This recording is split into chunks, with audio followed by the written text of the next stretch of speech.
Regulations, oh boy.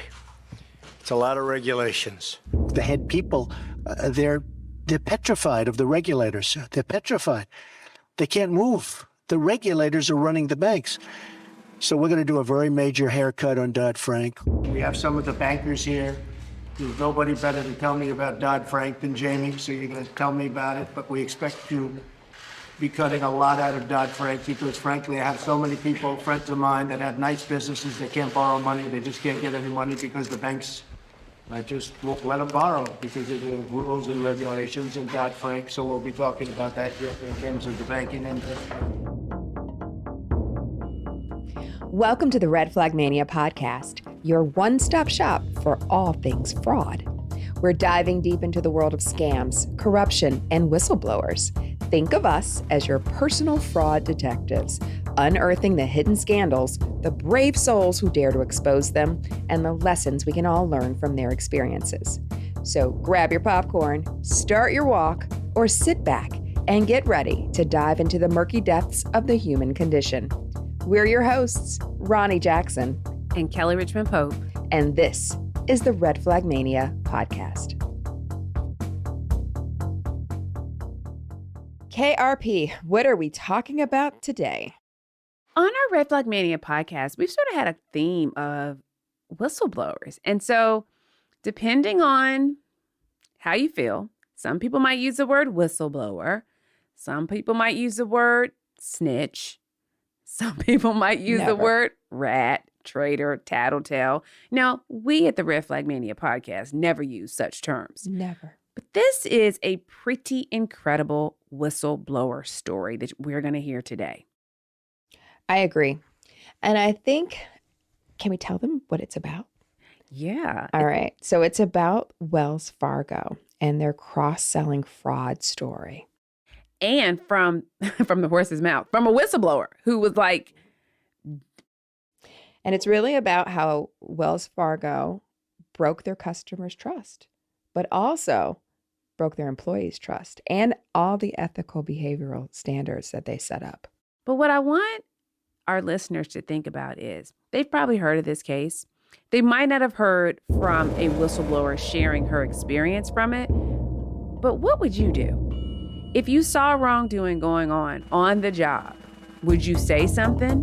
What would you do? I mean, that's the real question. Well, I think the other part of that question is, who would you tell? Fair point. Who would you tell? Are the right situations or the right policies in place for you to tell the right people? Right. And who's protecting you? Who's protecting you? Because we've already addressed that as a whistleblower, your life can change. Drastically. Quickly. Yes. And then you are stuck. You have this label on you. The question is, should you? So I think our episode today makes you think, like, what would you do? Because sometimes you think you're doing the right thing by telling and sharing. And then once you get your hand smacked, then you're like, whoa, what did I do? What did I do? So I could argue that telling is always the right thing. It's who do you tell and what's the situation that is framed around the telling to make sure that you are protecting yourself. And because you are probably ultimately working to protect something else. That's why you tell. That's why you whistleblow. That's right. So let's see with today's story. Let's see, did she tell the right person? Was she protected? Did she do the right thing? Those are the questions I want everyone to think about. All right, listeners, here we go for our story. Listen to this whistleblower tell her story.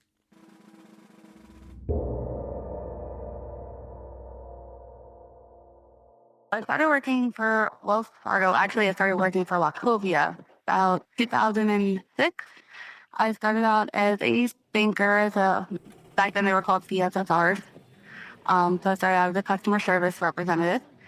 And I did that for a couple of years. And then I became a service manager, which is the teller, like the lead teller manager. Basically, we're in charge of the teller line, making sure everybody got their breaks and making sure the money was right. So I did that for a very, very long time. And then Wells Fargo took over in 2011. So I did stay with the company. We weren't really given any notice. We knew that the bank was going to get bought out, but there was a couple of other perspectives. I think Capital One was one of them. So we didn't find out until the day of merger that we were going to be Wells Fargo. So we walked into the bank and there's a whole bunch of people there in red shirts, and we're just like, oh, okay. So I stayed with the bank and I worked in many different branches throughout New Jersey. I started out in Highland Park and I was transferred to Toms River. I worked in the Carteret branch. I helped out in a lot of different locations. I was actually training to be promoted to a market support consultant. It's a role that works directly with all the other service managers in a specific region to help to keep them updated on changes and to do audits and things of the such. So I was training to do that, and then Hurricane Sandy hit, and unfortunately our home was basically destroyed. We didn't really have anywhere to live, and we're staying with family and friends for quite a while. And I had a family member that lived down here in Virginia that was like, hey, why don't you just move down here? You know, we can help you find a place and everything. And I thought that was great. So I applied for a transfer in 2013. I believe it was July. And my transfer was approved for me to start working down here in Virginia on September 1st of 2013. The first day that I walked into my branch, I was told that 2 of the bankers had quit, 3 tellers had quit, and that the actual branch manager was on FMLA. And that I would be basically running this branch shorthanded by myself with a team of people I didn't even know until further notice. So I was like, oh, okay, great. So I started work that day, and I ended up working predominantly as a teller because we didn't have enough coverage, and it was a higher level branch. It was right across the street from a mall. So a lot of merchants came in to get change and to do deposits, and it was just very, very busy all throughout the day. It was a large, it's in Chesapeake, Virginia. It was a large area where there's just a lot of strip malls and stuff. So most of my day I was working as a teller. I feel it was really hard for me to get my other tasks done. But when I did find time, I usually worked like from 7 o'clock in the morning till 7 or 8 o'clock at night. I would stay and run some reports and try to get some of my actual job, like what I'm supposed to be doing, done. So it was around September 23rd of 2013, I did a report through, they had a back office type system. It was called the Dark Side. It's called Hogan. And in that Hogan server, you can do all kinds of strange reports that you can't do in their actual reporting system. And I was getting a couple of customer complaints where customers would come in and say that they were being mailed debit cards that they didn't request and things of the such. So I decided to run a duplicate social security number report. So this report, when you run it through Hogan, it'll find a whole bunch of accounts that are linked to the same social security number. So when I ran that report, which should have had nothing in it, it was actually a very, very large file. And the file was so large that it froze my computer. And I couldn't even see past the first page of this report.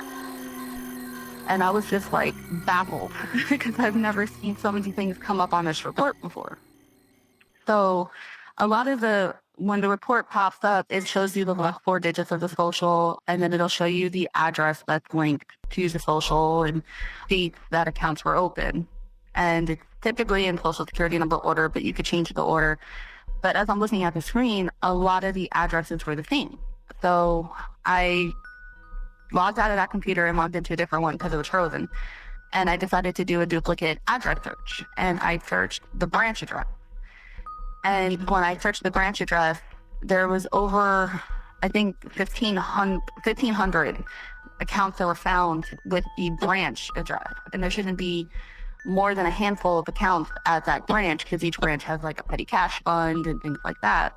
Well, these were credit cards and debit cards and checking accounts, and none of those things should have been linked to the branch address. So I started writing down the account numbers that were linked and looking them up in SVC, which is what the bankers use to open accounts. And I started pulling them up and printing them because I was just like, what is going on? So a lot of these accounts had the same social security number. all of these accounts, what they had in common was they all used the branch address. So if a debit card was to be ordered or a credit card was to be ordered, essentially it would be mailed to the branch and not to the customer. I contacted Epic on September 23rd of 2013, and I let them know what I found. And I reported 150 fake accounts that day because none of them were ever funded. None of them had money in them. None of them had ever been used. But they were under social security numbers that did exist. I just didn't know the people's real names because they were under like Jane Doe, or I think one of them that I printed was under an Ashley Williams.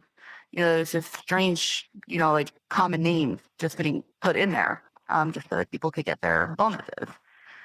So I reported it to Ethics on September 23rd, and I let them know, all these accounts that I found, and they asked me to send an email to them with the zip file with all the accounts, and that they would begin an investigation, which I was like, great.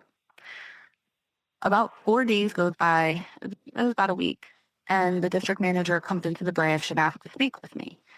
So we went into, there was like a kitchen area in the back of the branch, and she proceeded to tell me that she did not transfer me from 300 miles away to cause issues in her district, that her district is now under investigation because I'm nosy, that I should really learn to mind my business and just do what my job at hand is, and to leave her salespeople alone. And I was just completely baffled by the whole conversation, and I just said, okay, I'm sorry, whatever, just to get out of there. I was actually very confused because the call that I provided to Ethics was anonymous. I never provided my name. And for it to end up in my employee file, which it is there because the lawyers that are currently suing Wells Fargo for the retaliation, they were able to get a copy of my employee file. And that anonymous call is in my employee file, and it should have never ended up there. When you call Ethics anonymously, even when you provide your name, none of that information is supposed to be shared on your employee file at all. And all the district managers and the branch managers have access to these employee files. So when you log in under, like, I was a service manager, so I had access to all my teller's employee files. So I could log in to ePro, which is like Oracle. That's what they use to keep all the employee files. I could log in there and, choose a name anywhere in my tellers and look at all their employee records, all the times they've been written up, all the times that whether they quit before and was rehired, fired people, whether they're rehirable, all of that information is there. So I was very, very concerned as to why an anonymous call ended up on my employee file, why this woman was even able to access it. How could she have ever possibly known that I was the one who called? And even if she did find out I was the one who called, how could she have the audacity to actually come to the branch and reprimand me for doing my job? Even if one of my tellers would have called, I would never have expected a higher up to come and reprimand that person for doing the right thing, because they have you watch these training videos every year on ethics, and they tell you if you see something, say something. If you witness it or if you find it, let someone know. And I did just that. I called and I did the right thing, and now I'm being belittled and yelled at. I was just very confused and concerned, like, what is going on? It just didn't make any sense to me. So I just wanted to get out of that room because she was being very nasty.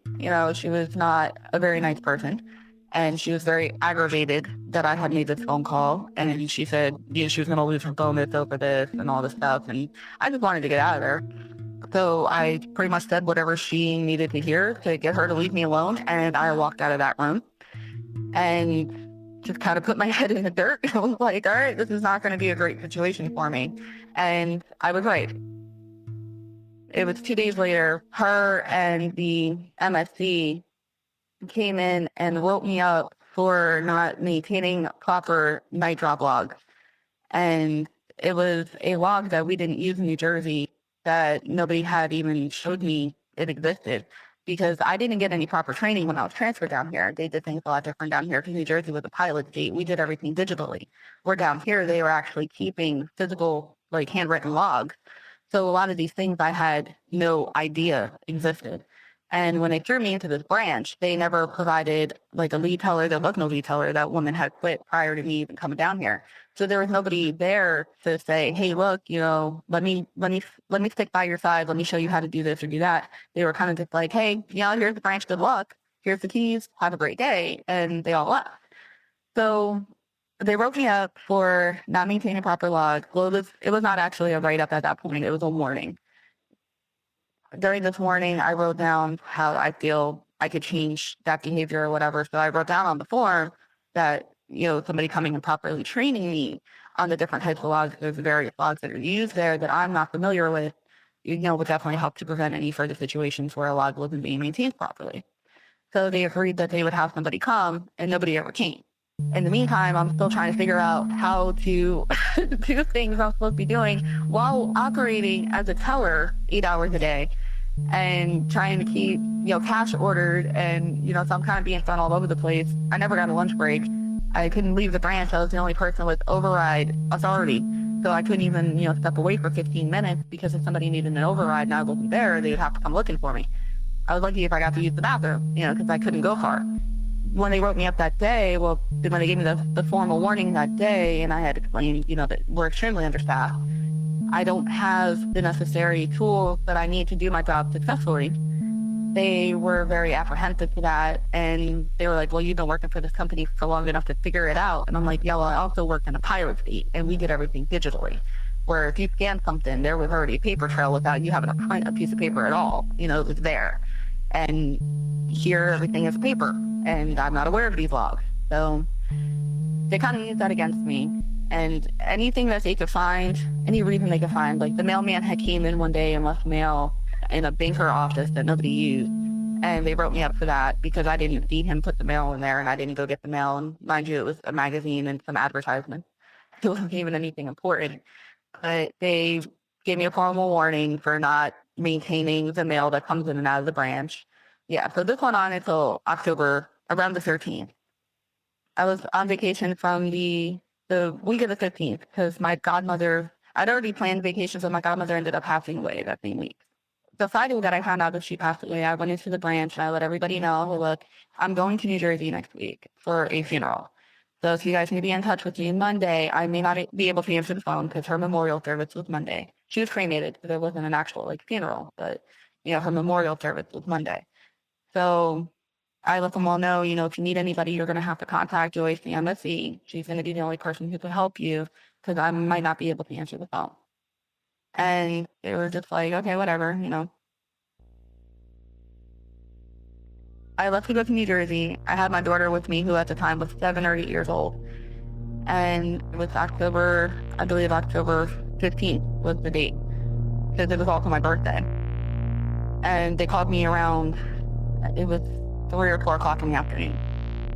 The day of the memorial service, I get a phone call, and I actually recorded this phone call so that they couldn't say that I lied or something because I already knew what was going to happen. And it was the MSC who called me. She gets on the phone and she starts screaming at me, stating that I didn't leave any ATM keys with anybody there. And mind you, the way the bank works, when keys are assigned to you, they are your keys. You go home with them, it's just like having your car key. You don't just give your car key to somebody else. You keep that with you 24/7. So she tried telling me that I should have left my ATM key there for someone else to use because there's no other ATM keys that worked in the branch, which was ridiculous because I wasn't the only person accessing the ATM. So there was definitely another ATM key there that could have been used. But she screamed at me, told me that I had to either overnight FedEx the key back or come back myself and assign a key out this way people could access the ATM while I'm gone. So I was like, okay, I'll come back, I'll drive home tonight, and I'll be there tomorrow morning to provide a key. So that's the only thing I said. She was screaming and yelling, and she even said, don't get it twisted, your job. It was pretty bad. I was on the phone crying. I'm on a memorial service crying, not because my godmother died, but because I'm being screamed at on the phone by a higher up at my job. So yeah, it was a pretty sick call. So I got off the phone with this woman and I finished up at the memorial service, and me and my 8-year-old daughter drove all the way back down to Virginia, about a 6-hour drive. And we got there first thing in the morning. As 9 o'clock. The branch had just opened and there was no customers there or anything. And mind you, I was on the phone with HR before I even walked in the branch to let them know, hey, this is what happened. I was in touch with them through email and everything throughout this whole process. So HR knew. So I walked into the branch and there's no management there except for this girl who worked at a different branch. And she was, I believe she was a branch manager for a different local branch.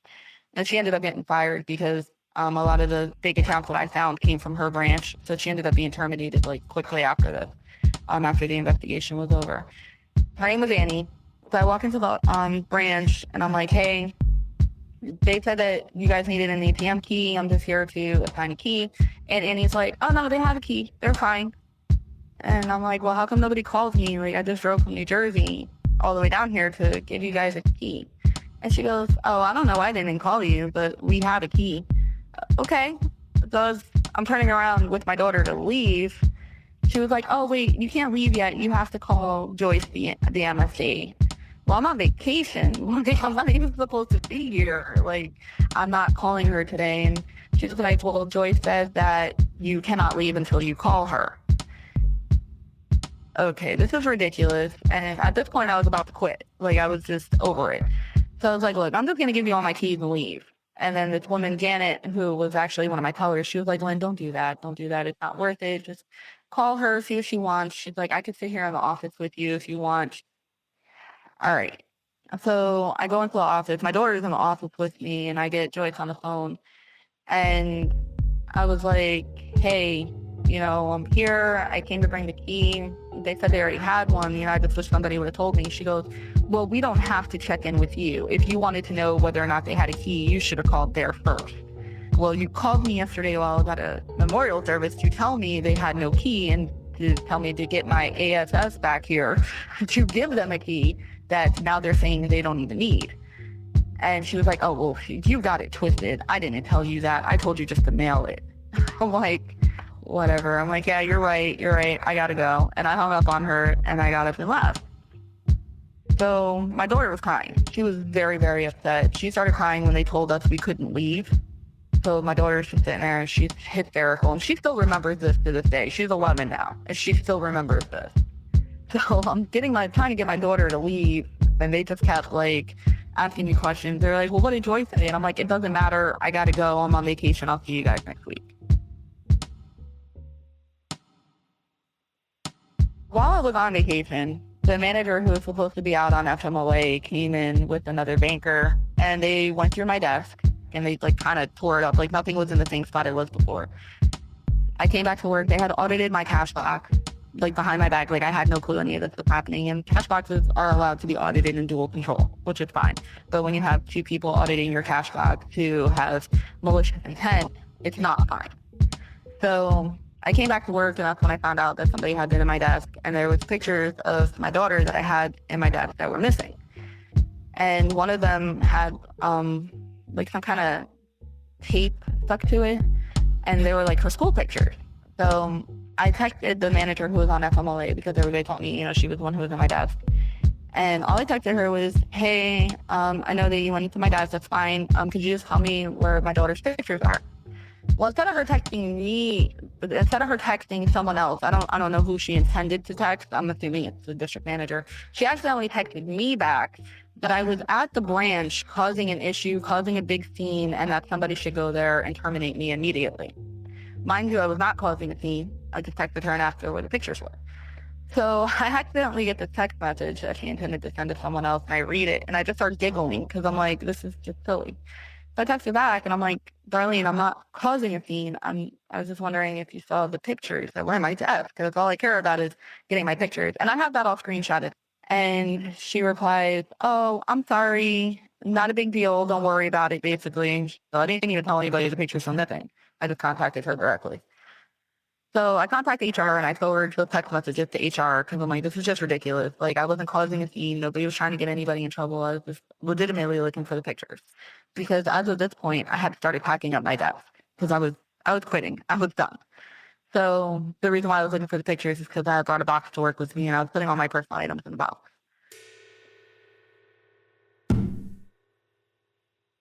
So a day or two goes by, and the manager who's supposed to be on FMLA and the district manager come in, and they had written me up because they were trying to say that I had debit cards in my desk from New Jersey. And I was like, it's not even possible because the debit cards get audited twice a month. I'd already been in Virginia for over a month. So if I had debit cards that belonged to New Jersey in my desk, the manager from New Jersey would have called me and said, hey, I think you accidentally brought some cards with you. I didn't have any cards. I did a whole debit card audit before I left New Jersey, before I left that branch, to ensure that everything that was in my name was moved over back to the branch. So I knew I had nothing. I didn't have a key on me, nothing that belonged to New Jersey. So they tried to write me up for that. I refused to sign the write-up. And I called the manager in New Jersey, who I'm still good friends with today. And I said, hey, Jerry, is your branch missing any debit cards? Because they're trying to write me up for having debit cards on my desk that are supposed to belong to your branch. And he goes, hold on a second. And he pulls up the debit card audit. He goes, we just did an audit 2 days ago. The debit cards are fine. So he emailed me a copy of the debit card audit proving that all their cards were intact, that they had every single one, and that I didn't have any. So I forwarded that to HR. And I'm like, look, they're trying to write me up saying that I had cards on my desk that I didn't have. Obviously, they refused to show me any cards because I asked them. I was like, well, show me the card. And they're like, oh, well, we'll show them to you at a later time. We don't have them right now. And I'm like, okay. I explained all this to HR, and they said that they would talk to the district manager and the branch manager and see what was going on. And they never got back to me on it. So I don't know exactly what was founded from there. And then they also tried to write me up saying that I was outside of the branch screaming at bankers through the window. And I'm like, no, that never happened. And then I'd walk around with no shoes on. Like, just silly things like that. Like anything they could pull out of their head just to write somebody up for. So I refused to sign all of the write-ups. I was like, I'm not signing any of them. I'd already intended to quit. And I was in the process of looking for another job. And I was like, whatever. I just walked away. So a couple of days goes by, and I get a phone call at 2 o'clock in the morning from the branch manager that's supposed to be out on FMLA, and she was telling me that an alarm had been triggered at the branch and that the cops were on their way there and that I had to go there. And I was like, okay. So I get up to meet the police officers at the branch. I drive all the way out there, and I lived about 25-minute drive away. I lived in Virginia Beach, and the branch was in Chesapeake. So I drive all the way over there, and I'm sitting in the parking lot, and I waited an hour, and there was no cops. No cops ever showed up. No alarm was ever pulled. So I'm just like, oh, nice. This is a really cute way to, get at somebody. So I reported that to HR, and HR was just like, well, it could have been an accident or whatever. And I'm like, yeah, whatever. Because at this point, I'm just shaking my head. I'm like, it's just insane. So I had a teller who was supposed to be going for a job interview at another branch because I told my tellers I was leaving. I told my tellers, I'm looking for another job. I'm getting out of here because it's just too much. So a lot of them were also looking for other positions throughout the company. So one of my best tellers, a very sweet kid. I'm still friends with him actually too. He's a very nice guy. He doesn't work for the bank anymore. He quit. So it got quiet for a couple of days, which actually kind of scared me because I was so used to all the hype and drama. I mean, like the district manager would call me all the time saying that I was talking about her behind her back to managers in other states. And I'm like, I haven't even called anyone. But when it got quiet, I knew something was happening. So November 9th of 2013, and this is literally 2 months after I started working in this branch, the district manager comes in. And she put herself in an empty office, and she was in there for quite a while. And I was working as a teller in the drive-thru. So she comes into the drive-thru and tells me that I need somebody to cover the drive-thru because she had somebody on the phone to talk to me. And I go into the office, and she closes the door, and she left and closed the door. Well, on the phone was a Wells Fargo investigator. So this woman gets on the phone, and the first thing that comes out of her mouth is like all these like federal laws and stuff and how it's illegal to do things. And I'm just sitting there like, I have no clue what she's talking about. He sends me an email that has a log on it that they were trying to say I forged someone else's signature on. It was somebody's initials. And it wasn't even in my handwriting, obviously. And it was really funny, like ironic, the whole thing, because at first they were yelling at me for not doing logs, and now they're trying to say that I forged someone else's initials on the log. It was just like, okay, if that's the best you can do, fine. So she emailed me a copy of this document, and it wasn't my handwriting. And I told her, I'm like, look, that's not my handwriting. I was like, I did not do this. I haven't seen this log. I'm like, this definitely wasn't something that I did. And she goes, well, yeah, I guess that would be, hearsay. She goes, but now I want to know why your cash box was short on October 16th. I was on vacation on October 16th. And that was the day that they had come in and did the dual audit on my cash box, the branch manager and somebody else. I think it was a banker. And they marked my cash box as being short I think it was like $62, and they approved the shortage. So she was like, well, you could be fired for your cash box being short and all this stuff. And I was like, well, ma'am, I was on vacation that day. I wasn't even here. And that cash audit was done by 2 different individuals. And she was like, well, it's still done with your cash. And if your cash was short, then it was short. And then I reminded her that Wells Fargo policy is any cash shortage under $100 you cannot be terminated for. You just get a write-up for. She was like, yeah, well, that's also hearsay. As of this point, you are terminated. Well, no, she said that I was on administrative leave. So I was like, okay. So I turned in my keys because, the district manager was there as well as the MSC. And I'm like, look, I know she put me on administrative leave, but I'm not coming back. I'm like, I'm done. Whatever little game you guys are playing, you won. I'm over it. Here's my keys. Have a nice day. And I grabbed my stuff from behind my cash bag. I left my cash box there, but I grabbed like my jacket, and I had an umbrella with me because it was raining that day. And I grabbed my stuff and said goodbye to everybody and left. A day later, the district manager tried calling me, and she was calling and calling and calling. And I wasn't sure what she wanted. So I answered the phone and I said, Sue, as of this point, I no longer work for Wells Fargo, and any further attempts for you to try to contact me are going to be considered harassment. So I would just suggest you leave me alone. And I hung up on her.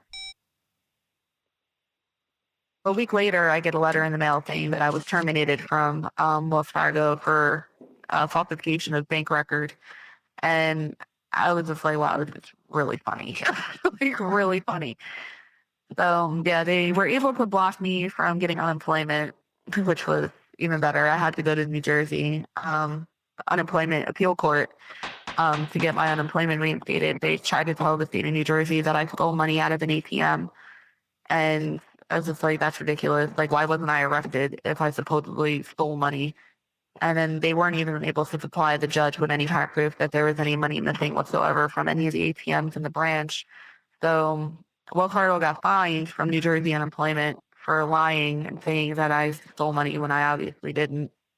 And then by the time all of that was cleared up and I was supposed to start receiving unemployment, I had already found another job. So I never got any unemployment whatsoever after I left Wells Fargo. So, yeah, it was just like the last kick in the gut, Like they still just won't leave me alone. I'm not the only person that's happened to. There was numerous people across the United States who had essentially contacted ethics to say that they saw something or heard something or witnessed something that was inappropriate and ended up getting fired for doing so, because they really will go out of their way to harass you and to do what they feel necessary to get rid of you. I had even overheard a banker, and this happened in my branch, and I overheard the whole conversation. One of the bankers had offered a teller $50 to set up a renter's insurance account for 1 month. She even said, she goes, just leave it open for a month so I can get my bonus and then I'll close it. She's like, I'll give you $50 and I'll pay for the renter's insurance. And I reported that to ethics, and she was just given like a slap on the wrist for it. It was just really bad. They turned a blind eye to anything that was wrong if it caused them to get a bigger bonus check. And that's ultimately what it was all about, was just getting that bigger bonus check. The Wells Fargo shareholders were expecting us to always have so many sales, and everything was considered a sale. A checking account, a savings account, a student credit card, a major credit card, home equity lines of credit, personal lines of credit, all of that got somebody a bonus. And the more of it you got in, the bigger the bonus everybody else got. The banker would only get maybe a $5,000 bonus, but a district manager who has successful bankers can end up with like a $20,000 bonus. And the regional manager would get a $50,000 bonus. And, it just went uphill from there. So all the stress and pressure for people to do bad things came from the top. because they wanted those $50,000 bonuses, and the branch managers wanted $10,000 bonuses, and they couldn't get them if the bankers weren't performing. So I could honestly say that there was bankers who refused to do bad things, who were threatened or told that they had to stay at work and make phone calls till 8, 9 o'clock at night to try to get more sales, or go walk around the mall and pressure people into opening accounts at the mall. You know, it was ugly. Like, the sales tactics were completely ridiculous. And a lot of the bankers were fine with it. You know, they would open up fake accounts. They would wait for somebody to come in, and, you know, because the second you open up a profile for a customer and you put in that social security number or background, well, a credit check is done. And there's a recommendations page that pops up that'll tell you, hey, this person's got great credit. You know, they're pre-approved for this credit card and this personal line of credit, and you have to push those items. And if the customer said no, you're just supposed to put not at this time. But what a lot of people would do is, if the customer said no, they would write down the person's social security number, wait for that person to leave, open up a whole new profile with the same social.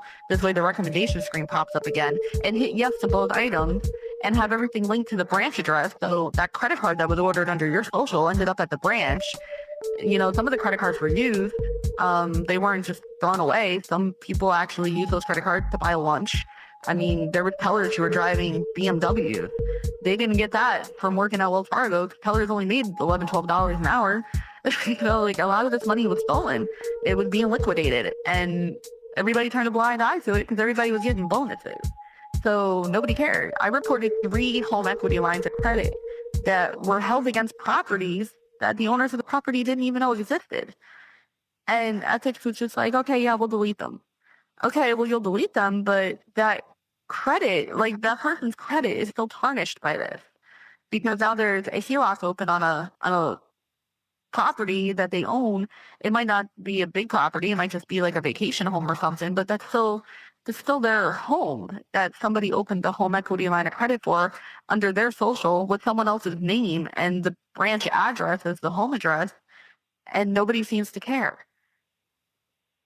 It was really sad. You know, the customers will come in all the time saying, hey, I got this credit card in the mail. I never wanted a credit card. And all we were told to say was, oh, unless it's sent by accident, I'll go ahead and shred that for you. It was just all thrown into the wind. Like, nobody cared. You got high fives for opening up 10 credit cards a week. Whether the people wanted them or not, didn't matter. Reporting that got us nowhere. You know, if you reported it, you weren't a team player. You know, if you reported it. And if you weren't a team player, you had to go. And that's basically the position I ended up in. You know, where in New Jersey, it didn't work that way because New Jersey was pilot state. Our sales goals were completely different in New Jersey. Our sales goals wasn't based on how many accounts we opened. It was how much money was in those accounts. You know, if somebody came in and opened up 6 regular checking accounts, that did nothing for us if they didn't have money in them. In New Jersey, we didn't have to worry about none of that. But in Virginia, they still are operating under the old system where it was quantity over quality. And that's what got a lot of people to do things that they shouldn't have been doing. And reporting it is what got a lot of people fired. My lawsuit is about them. I'm in with the class action lawsuit that the lawyers have set up for all the people who retaliated against after they reported unethical behavior to Wells Fargo Ethics. I wasn't the only one who reported it and got fired. You know, there was a lead teller who worked in the branch down the street from mine, and me and her were good friends, and she also got fired for reporting things. And when they came out to do their investigation, they fired like 2 branch managers, and none of the bankers who did any of this stuff got fired because they were all told, just don't do it again. You know, they made the branch managers look bad and made it look like they were all their fault and kept the bankers. Just really sad. Like, I'm happy they got caught.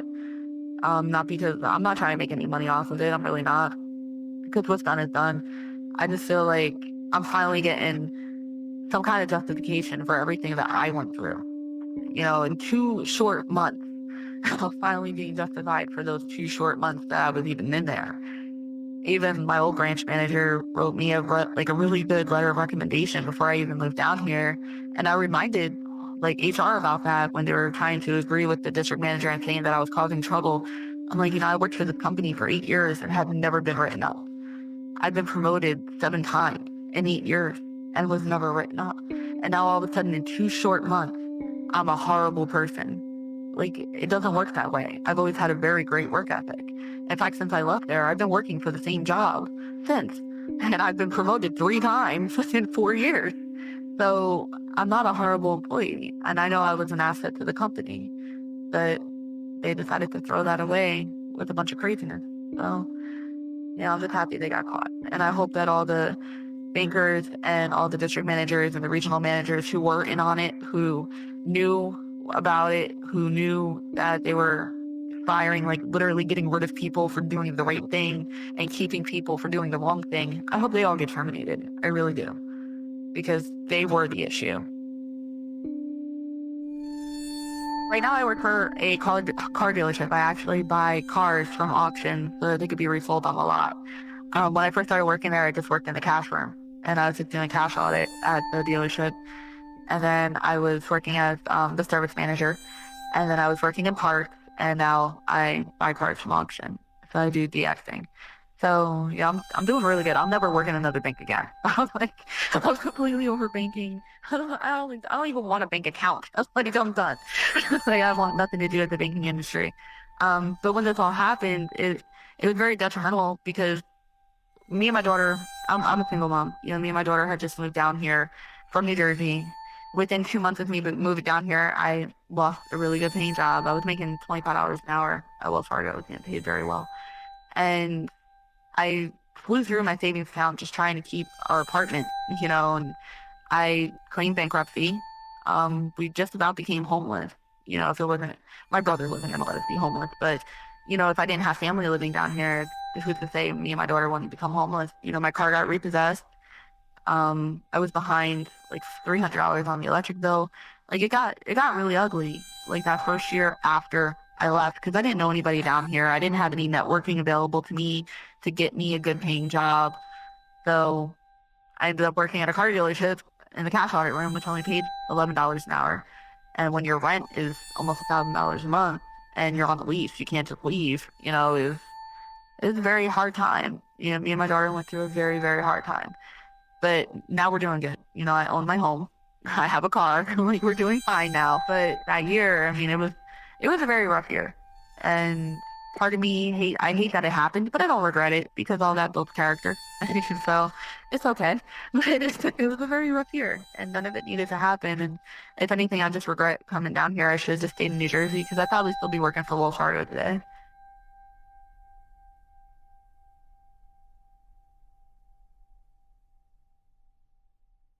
So, Kelly, to be Lynn and to tell your version of the story, I mean, ultimately, she had to be absolutely flabbergasted by the response that she received upon first telling her story.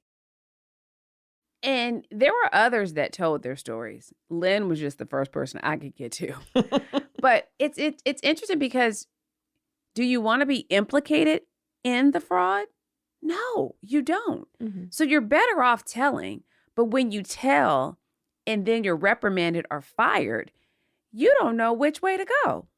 And that's where I think she found herself. She absolutely did. But I And 5,000 others found themselves fired and in the same situation.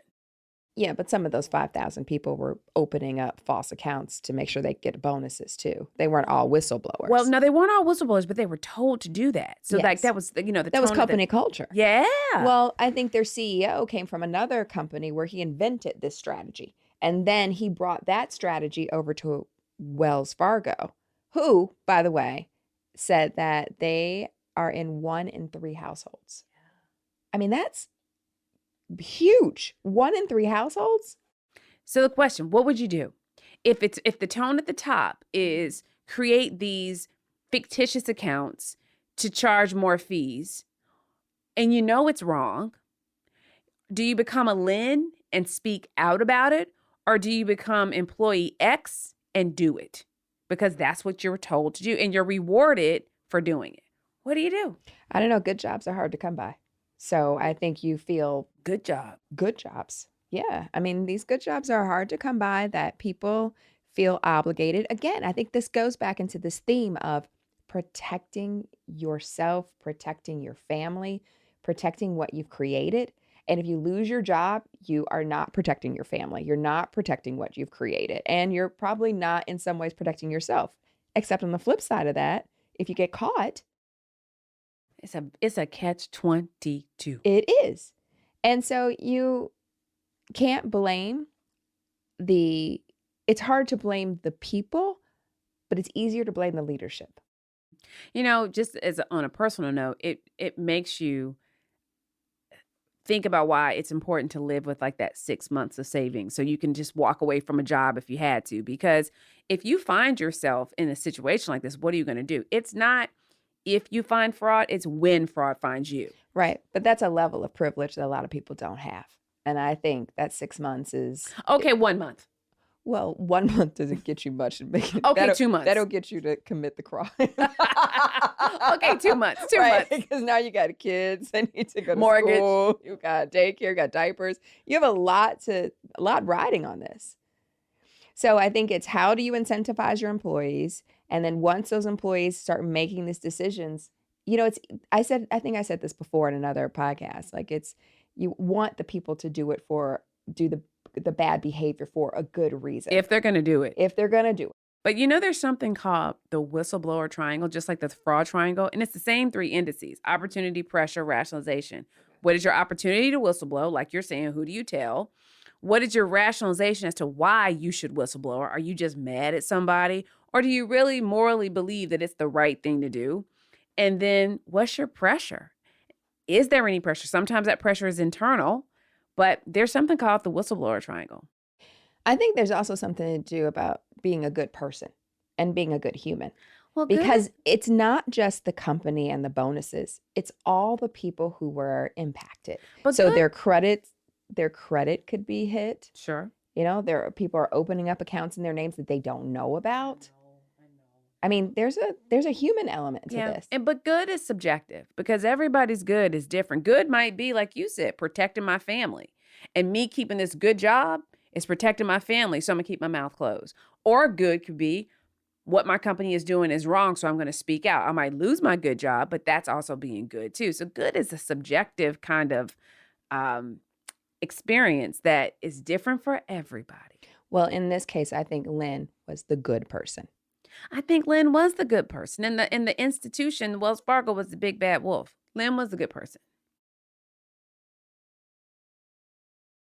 And going strong. I don't have an account with them. Do you? Yes. Oh, oop. You better check that. I know. And I recently got it. It was an apology account. I was like, okay, thank you. Okay. Uh-huh. Too much information here on this Red Flag Mania podcast. On that note. Thanks for listening.